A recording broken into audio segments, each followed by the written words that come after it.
Olá! Estamos de volta com as nossas aulas sobre escolas helenísticas e vamos ver que escola que a gente vai estudar agora. Bora lá!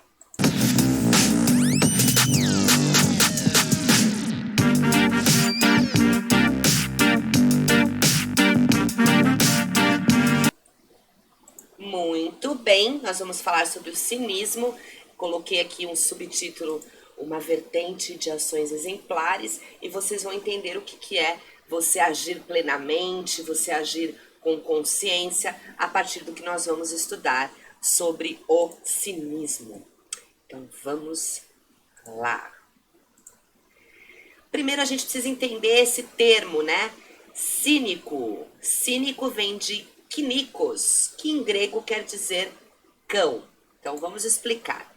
Quando vocês veem um cachorrinho na rua, ele faz exatamente aquilo que ele tem vontade, sem se preocupar com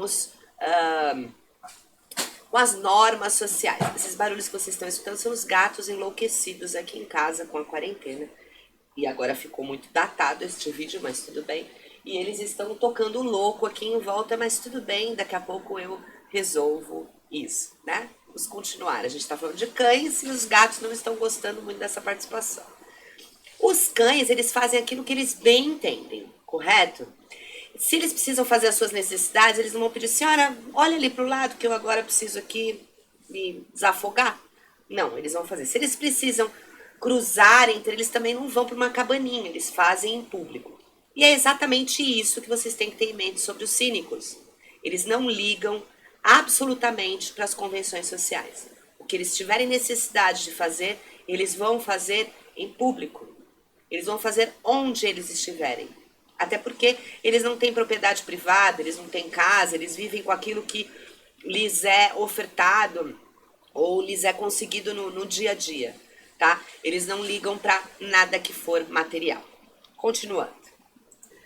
Bom, temos ali como fundador dessa escola Antístenes, mas o seu expoente, aquele que vai levar o nome do cinismo para o mundo, é Diógenes de Sinope, ou Sinope, tá?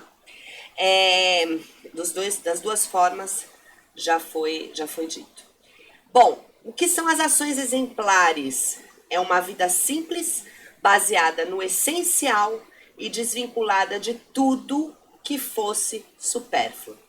Então, como eu disse para vocês, eles não admitiam que se tivesse mais do que se necessita, tá? Então, se eu tô com fome e tenho um pão aqui, tá ótimo. Eu não preciso comer determinada coisa, eu preciso me alimentar, tá? Se eu preciso fazer as minhas necessidades, onde tiver um cantinho eu vou fazer. Tá chovendo, eu tenho algum lugar para me abrigar, por exemplo, Diógenes se abrigava num barril, tá? O pessoal brinca que ele é o Chaves da filosofia, talvez, tá?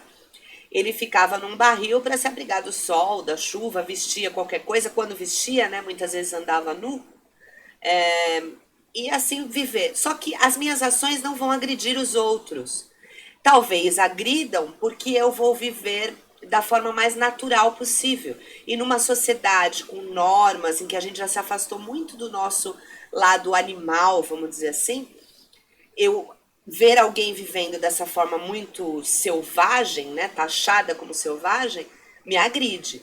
Mas eles não vão fazer nada, não vão roubar de ninguém, não vão fazer nada que seja desonesto com outra pessoa. Eu vou viver minha vida aqui, se você não está satisfeito, não olha, mas eu não faço nada para te agredir. Por isso, uma vida exemplar, tá bom? E aí, por último, a gente tem aqui o que eles repudiavam. Então, as convenções sociais, eles não acreditavam, por exemplo, em casamento, em ter que trabalhar para atingir um objetivo, em normas vindas de cima de um governo, tá? E também não acreditavam nos prazeres e nas paixões. Em que sentido? Nos prazeres supérfluos, naquelas coisas imediatas, prazeres imediatos, né? O prazer deles estava em viver de acordo com o que era natural e satisfazendo as suas vontades para a sobrevivência. E as paixões, que são, a gente quando fala em paixões, principalmente nesse período da filosofia, a gente está falando em vícios, né? Naquelas coisas que a gente faz, por exemplo, o status para eles é uma paixão. Você querer mostrar o que você é para os outros é uma paixão, é um vício, não é uma virtude. A paixão seria o contrário de uma virtude. Agora nós vamos falar um pouquinho mais sobre Diógenes e algumas historinhas que, se vocês pesquisarem pela internet, vocês vão ver diversas histórias dele. Eu separei algumas para falar para vocês, né? Então, talvez uma das mais famosas é que ele andava com uma lanterna durante o dia pela cidade. Quando eu falo de uma lanterna, não é uma lanterna assim, é uma lanterna assim mesmo, como se fosse um lampiãozinho. Moto. Se fosse um lampiãozinho, ele andava pela cidade e ele parava, as pessoas olhavam com a lanterna assim, e as pessoas falavam, mas ele é louco? Fica andando pela cidade que nem um doido, com uma lanterna de dia? E quando perguntavam por que, ele disse que estava procurando alguém honesto e que ainda não tinha encontrado, tá?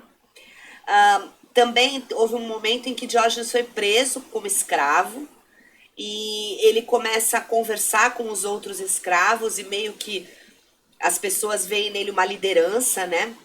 E por medo de um motim, o dono dele fala, o que você quer para parar com isso que você está fazendo com os outros escravos? Ele fala, eu quero ser livre, quero que você me liberte.